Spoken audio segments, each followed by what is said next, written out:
रायसी दूतावास से दूत भी भेजे जाते हैं, वो भी बड़े चतुर चतुर छांट के विदेश मंत्री भेजे जाते हैं। वो क्या नाम है, महाराज जयशंकर की, वो विदेश मंत्री हैं और वो कितनी कितनी विदेश में बातें करके आ रहे हैं, उनकी खबर लेना तो हमारे बूते की बात है नहीं। अब वो जो दूत आए हैं, आए हुए दूतों से दशरथ जी ने ये पूछ लिया कि महाराज तुम उन्हें जानो? बोले हाँ। बोले देखे? बोले हाँ। बोले देखे भी और जाने भी और पहचान भी गए? बोले हाँ। तो बोले उनके स्वभाव का कुछ पता लगी तुम्हें? उनका स्वभाव बता दो। अगर स्वभाव उनका बताने में सही हुआ तो तुम कह रहे हो सच है, और नहीं तो जो है तुम्हारी बात सच नहीं है। लेकिन ये बात तो पक्की है कि जिस दिन से वो ले गए हैं उस दिन से, जैसे कह रहे हैं, लाइव टेलीकास्ट तो आज तुम्हारे ही मुंह से सुनने को मिला है। तो इसलिए जिन बातें सुन के और दूत तो जो है बड़े प्रसन्न हो रहे हैं कि देखो हमारी कितनी कदर हो रही है। राजा हमारे पास में उठा, भैया सुनो कुशल मेरे बारे, और तुम नीके निज नैन निहारे, ऐसे पास में बिठा के। और राजा चक्रवर्ती महाराज और पूछ रहे तो वो तो बड़े प्रसन्न। तब दूतों ने एक बड़ी अलंकार युक्त रचना कही कि सुनाओ माही पति मुकुट मणि, और तुम सम धन्य न को, राम लखन जिनके तनय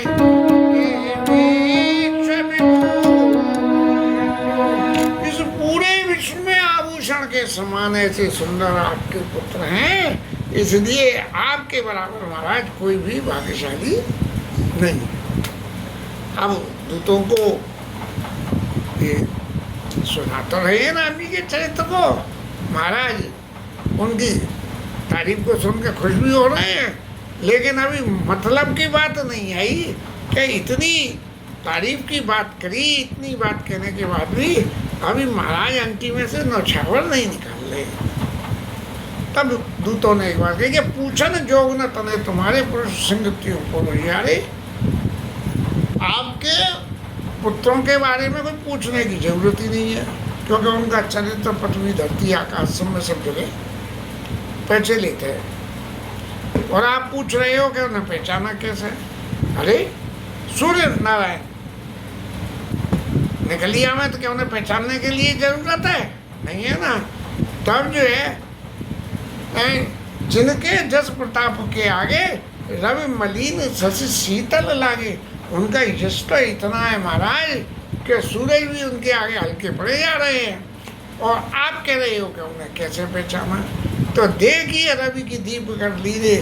बिल्कुल आप तो ऐसी बात पूछ रहे हो कि सूरज को देखने के लिए दीपक जला लो। अब बात महाराज आपको बतावें हम कि सीता जी के स्वयंवर में एक से एक बड़े बड़े बलि, यशवान, कीर्तिवान राजा पधारे और जनक जी ने कही थी कि धनुष जो तोड़ देगा उसके संग ब्याह होगा। सबने अपनी दंड बैठकें लगाई लेकिन कोई सक्सेस नहीं हुआ। तब और तो और सही, ये 3 लोकों में कौन से महाराज? बोले रावण। 3 लोक में जेवट मानी और जिनके तीन लोक में जेवट मानी, सबके सकत शंभु धनु पानी। 3 लोकों में जो सबसे बड़ा भट्ट, जो शंकर जी के धनुष वाला, शंकर जी के धनुष का सेवक है और सगई उठाई सरासर मेरू, शंकर जी महाराज को जो है मेरू पर्वत समेत उठा दिया। सोई ही ये गयऊ, सोई ही हार गयऊ करे फेरू। तो वो भी हार मान के चला गया महाराज। इतने बलि तो वहाँ चले गए। और रावण बाणासुर की कथा क्यों कह रहे? और जय कौतुक शिव शैल उठावा, और जिसने शंकर जी को जो है पर्वत समेत, कैलाश पर्वत समेत उखाड़ दिया, वो भी महाराज वहाँ से बिना कुछ करे ही भग गए।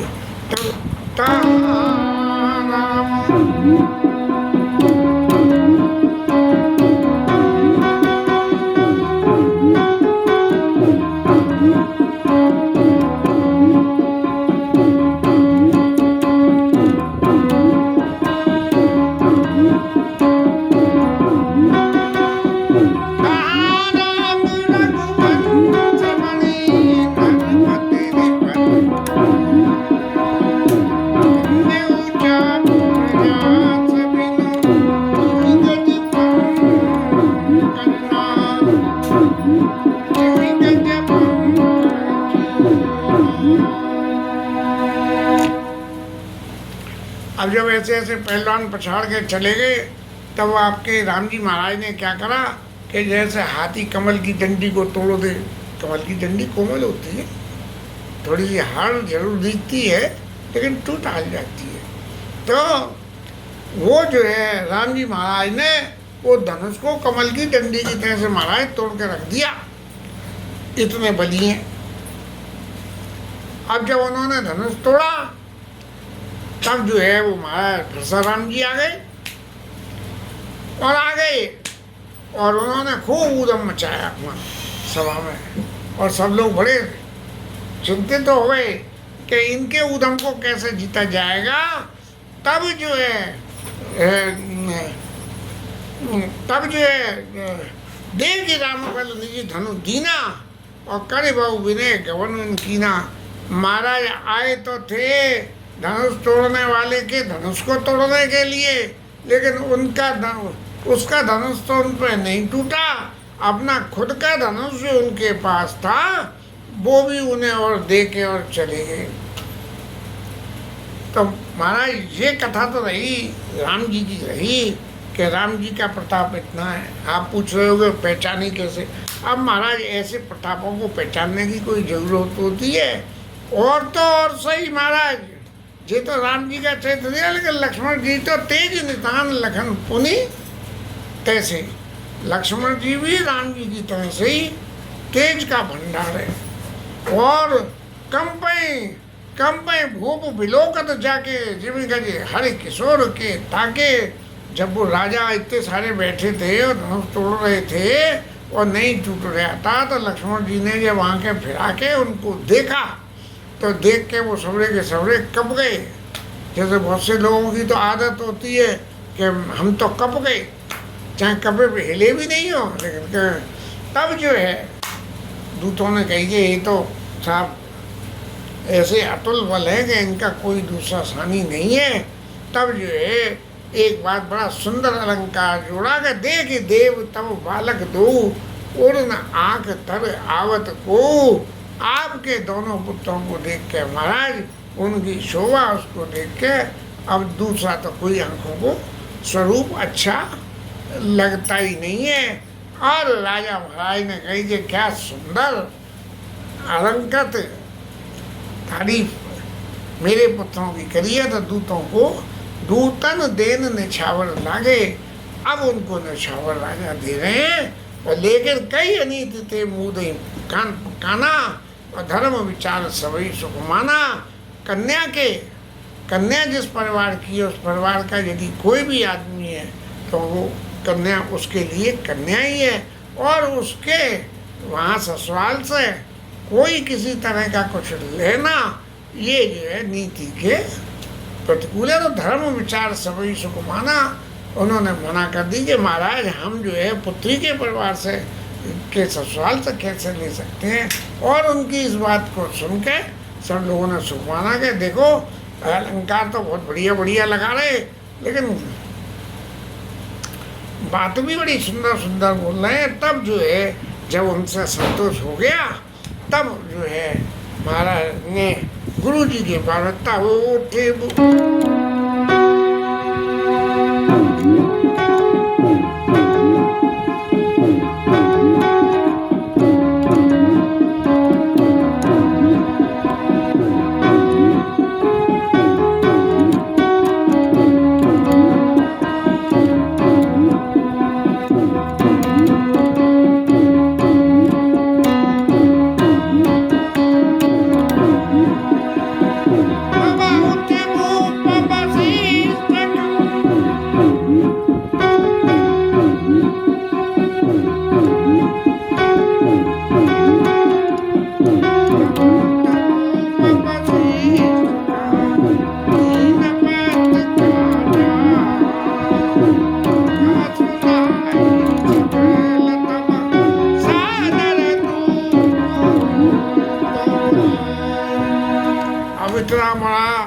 चक्रवर्ती महाराज कहा था गुरु जी कहाँ बैठे, दूर बैठे होंगे। तब दशरथ जी महाराज को जब संतोष हो गया, तब उन्होंने गुरु जी महाराज को पत्रिका ले जाकर दी और दूतों को अपने संग ले गए। महाराज देखो, ये जो कुछ भी इस पत्रिका में लिखा है और जो कुछ भी मैंने कहा है, उस सबकी गवाह जो है ये जनकपुर से आए हुए दूत। उन्होंने जो बताया महाराज गुरु जी ने सुन लिया।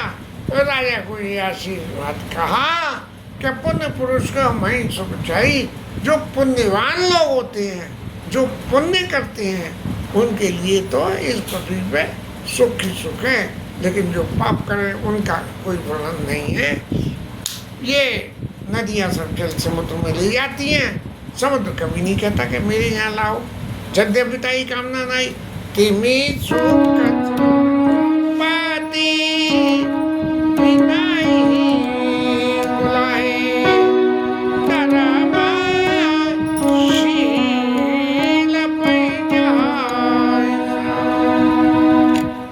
संपत्ति जो है धर्मशील व्यक्ति के पास, उसे कामना नहीं हो तो भी अपने आप ही पहुंच जाती है। जीवन में बहुत कुछ ऐसा देखा है कि जहाँ बहुत सी चीज़ों को जिनके बारे में हम कुछ नहीं जानते हैं, कुछ नहीं मानते हैं, कुछ नहीं कर सकते हैं, फिर भी कहीं ना कहीं से ठाकुर जी कोई कृपा करके ऐसी रास्ता भेज देते हैं कि उससे हमारा सारा जीवन ही पलट जाता है। ये गले का व्यापार करते करते पत्थर के व्यापार में भी ऐसे ही हम कूद के आ गए कि मामा आए, पकड़ लाए, तो करा, काम नहीं बना, फिर कुछ और हुआ, फिर कुछ और हुआ, ऊंचा नीचा बहुत हुआ। फिर आखिर कोई एक व्यक्ति आया जिसने जो है सब काम करवाया और फिर इस्टेब्लिश होते चले गए। गुरु जी महाराज कह रहे हैं, तुम गुरु विप्र धेनु सुर सेवी, आप ब्राह्मणों की सेवा करते हो, गुरु जी की सबकी तस पुनीत कौशल्या देवी, कौशल्या मैया भी वैसे ही पुनीत है। और सुकृति तुम समान जगमाई भय न कतो नहीं होने उन्हाई, कि महाराज जितने सुकृति आप लोग हैं, इतना सुकृति न पहले कभी हुआ, न आज है और न आगे होगा। क्यों? कि राजन राम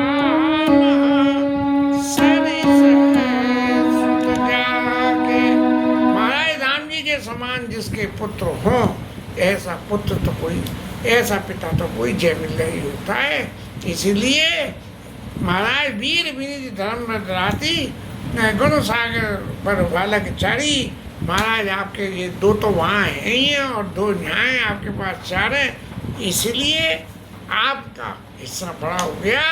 तो तुमको सर्वकाल कल्याणा, अब महाराज आपको तो कल्याण ही कल्याण होगा, कुछ सोचने करने की जरूरत नहीं है। और सजऊ बारात बजाई निशाना, खूब जोर से नगाड़े बाजी बजने दो और बारात को लेके जनकपुर के लिए चलो। अब चित्त में इतनी सुखी, हमें तो एक, यद्यपि ये कहना चाहिए सुख व्यक्तिगत रूप से तो उपलब्ध नहीं हुआ, लेकिन बेटे की शादी के लिए बेटे के बाप के मन में जो उत्साह और सुख पैदा होता है, उसका वर्णन जब पीयूष राम का ब्याह हुआ था तब हमने देखा कि बाबूजी हमसे बोले कि देखो छोरा में तो अक्ल है ना है और बापा को ब्याह करवे को ढूंढ लो। तो ऐसी बात जो है धर्मव्रता हुआ, अरे उनका भी तो नाती है, उन्हें खुशी होनी चाहिए, लेकिन जो सहज स्वभाव की बातें होती हैं वो बाबूजी कहे बिना कभी नहीं रुकते थे। तो बे चलो बेग सुने गुरु बचन, भले नाथ सिरनाय और भूपति घबुने भवन तब दूतन बास दिवाई। दूतों को जो है बास दिला के और वो तो अपने वहाँ चले गई महाराज, दशरथ जी अपने भवन में चले गए। सारे रनवास को बुलाया गया, सब इतनी 3-3 रानियाँ, उनकी पटरानियाँ और नौकरानियाँ और जिन्हें कितने कितने होंगे, तब जो है सब लोगों के सामने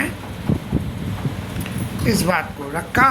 सबको मन में बड़ी खुशी हुई और राम लखन के कीर्ति की करनी और 12 बार भूप पर वर्णी।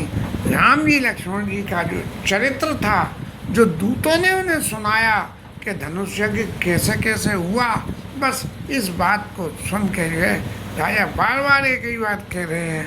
और फिर कहने लगे कि देखो ये सब कोई ये कह के हमारे राम जी का करा हुआ या लक्ष्मण जी का नहीं, ये गुरु जी का आशीर्वाद है, उन्हीं की वजह से हुआ है। और फिर ब्राह्मणों को बुला के खूब चकाचक दान करा गया। जा चकलिए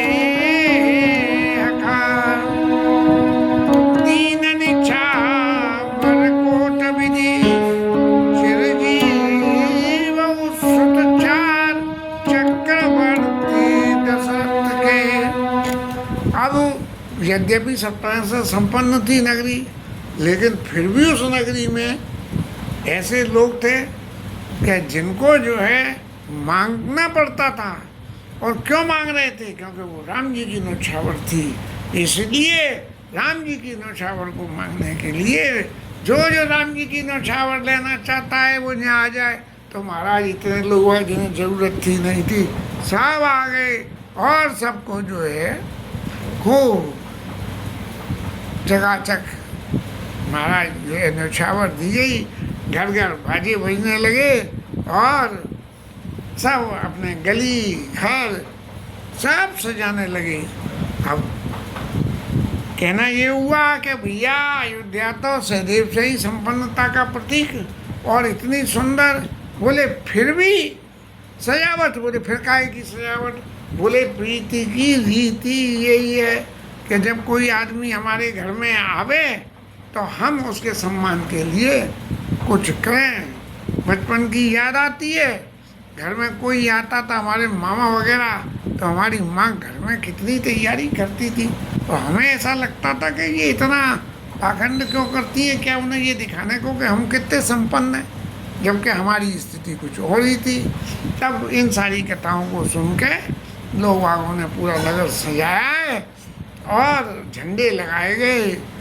कपड़े से आजकल जैसे कपड़ों से ही सजावट होती है, सबसे सस्ती वही पड़ती है। बीच में तो फूलों की और डिजाइन पैटर्नों की जो होती थी, लेकिन उन सबको तो खराब होती हैं, रंग रोगन होकर। वो कपड़ा ऐसा है कि काम में दे सो ले, बच जाए तो फाड़ फूड़ के बराबर करो, नहीं तो दूसरे कपड़ों के बीच में सिल के और लगा के और फिर बना दो।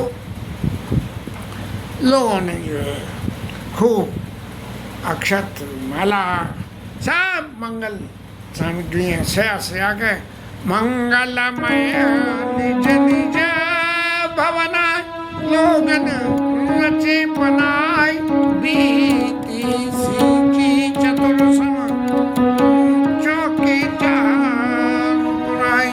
लोगों ने अपने घरों को ऐसा सजाया, गलियों को सजाया, और जो चौराहे थे चौराहों में खूब रंगोली बनाई गई। इस तरह से जो है शोभा अयोध्या की बढ़ाई गई है। और माताएं तो जो है ढेर के ढेर मिलकर और एक संग जो है अपने अपने स्वरूप का प्रकाश फैलाते हुए गावई मंगल मंजुल बानी, गावई मंगल मंगल बानी, सुने कलरव कलकंठ लजानी। ऐसे सुंदर सुंदर भजन गा रही हैं, ऐसे सुंदर सुंदर गा रही हैं, और बिल्कुल कह रही कोकिला कंठी, कोयल के गले को भी जो है मात कर दें, ऐसी जो है। राजा के महाराज की तो शोभा दशरथ भवन के कुकम करने बाद जहाँ सकल सुशीष बनी, रामलीन अवतार अभूप भवन की मिठाई में खाना और विश्व विमोहन रचेऊ बिताना।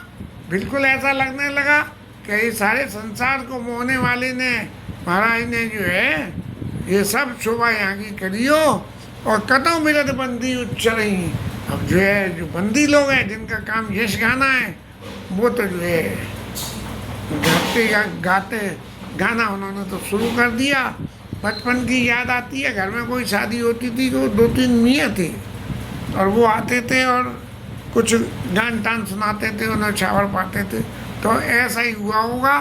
तब गावई सुंदर मंगल गीता, ले ले नाम सीता।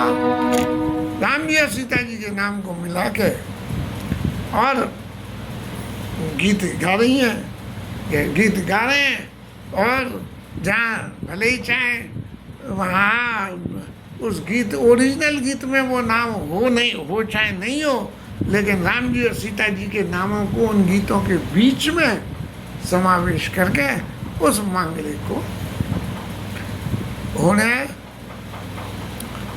अब भटजी महाराज ने जब ये देखा कि भैया गुरुजी ने आज्ञा कर दी कि बारात चलनी है, तो इस पहले कि राजा दशरथ जिम्मेदारी सोचे, भटजी महाराज ने सब लोगों को बुला के और इस तरह से हाथी सजाओ, घोड़े सजाओ, रथ चढ़ाओ, मैंने ऐसे जिम्मेदारी से काम राम जी के विवाह में भटजी महाराज ने इंतजाम सब करवा दिया। घोड़े इतने तेज भागने वाले, यहाँ तक जैसे गोस्वामी जी कहते हैं अतिशयोक्ति में, बोले हवा से भी तेज चलने वाले। और उन घोड़ों पे जो है जवान जवान मोड़े बैठ गए। अब जो हवा से तेज घोड़ा चलेगा तो उसका घोड़सवार कहाँ जाएगा, ये तो राम जी जाने। लेकिन तिन पर छैल भय असवारा और भरत सरिस पे राजकुमारा। एक से एक बढ़िया सुंदर घोड़े के ऊपर में अब भरत जी के समान सुंदर जो है लोग उन पर हो गए।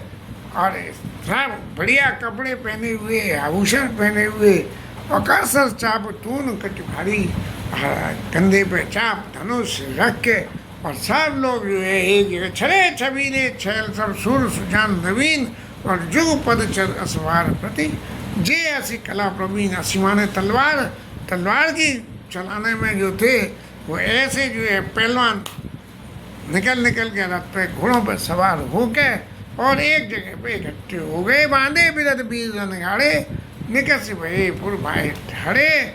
अयोध्या की आउटस्कर्ट में जाके पहुंच गए। अब माँ पहले से पहुंच गई तो करें क्या, खड़े खड़े क्या करें। तो क्या हुआ, फिर ही चतुर गति नाना। भाई जो चतुर लोग हैं घोड़े पे सवारी करना जानते हैं, वो घोड़ों को नचा रहे हैं और ढोल वाले ढोल बजा रहे हैं। हर से ही सुने सब पनव निशाना, इतनी जोर जोर के बाजे बज रहे हैं, सब लोग खुशी हो रहे हैं। रथ सारे थे विचित्र बनाए और ध्वज पताक मणिभूषण छाए, रथों को मणि और आभूषणों से सजा दिया, इतनी सुंदर कर रही। और कह रहा शाम करण है अग्नि तोते ते तीन रत्न सारथी में जोते। वो जो है रथों में कौन से घोड़े जोते गए?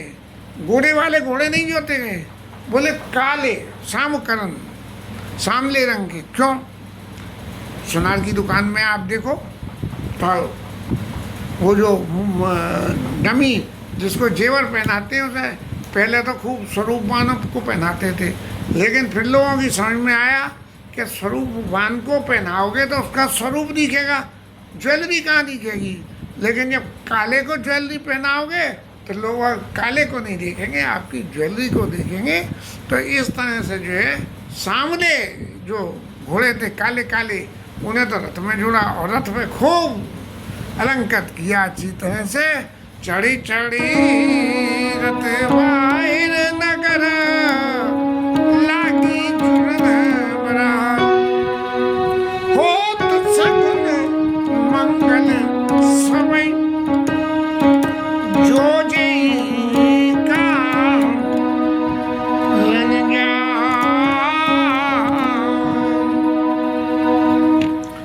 सब तरह से मंगल ही मंगल, मंगल ही मंगल हो रहा। मंगल भवन मंगल हारी और द्रव सो दशरथ अजीर बिहारी। राम जी की महाराज बारात छुड़ गई, अभी अयोध्या के लिए प्रस्थान करेगी। अब प्रस्थान करने में तो थोड़ा अभी समय लगेगा, क्योंकि जितना छड़े छबीले छैल सब जो है जवान जवान नई उम्र के मोड़े थे, उन सबका चैत्र अभी, और बड़े बूढ़े भी चलेंगे, उनकी शोभा कैसी थी, इस सब का विस्तृत वर्णन गोस्वामी जी ने किया है, जिसे कल लेंगे। अब हरि नाम की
रामचंद्र भगवान की जय। पवन सुत हनुमान की जय, उमापति महादेव की, श्री राज की जय, श्री राधा रानी की जय। जय जय श्री राधे।